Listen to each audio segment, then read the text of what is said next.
upper stop. Okay. Pag ganyan hawak ko chilyo, ang atake yan, upper, taas. Hindi masyadong sa substitute direction ganyan yan. Okay. Pag ganyan ang atake, huwag natin salagin pag ganito. Yung salawin. Kasi pag malakas yan, may tendency yung papasok. Or yung makalubang docking, yung pa-cross. Pag atake niya, ugat. Diba? Kunin natin yung, dito magagamit yung exercise na 1, 2, 3, and 4. Alis na lang yung target by moving sideward, step forward, sa diagonal, outside, or inside. Dalawa lang lang yan. Diba? Okay.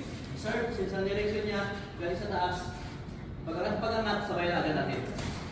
Huwag natin lulubog pa. Pag lumubog na yan, malakas na yan. May versa na. Nakuha ko ba?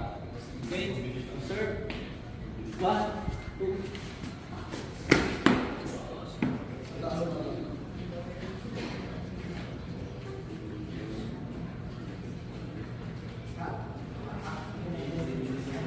Slow mo, dandaan.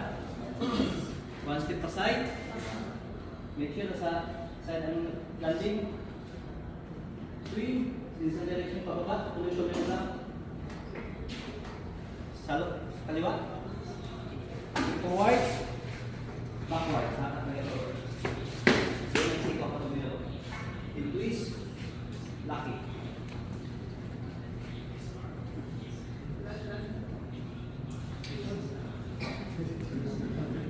Left. Ganun din sa kaliwa. Pag kaliwa, kaliwa rin yung kasi alis malaki sa akin. Dalawang kamay. Huwag kayo mag-relay na isang kamay lang. Dalawa. Nakaku ka. 1.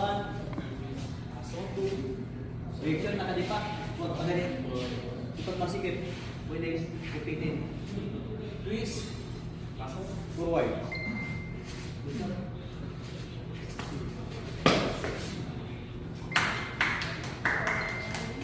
Okay.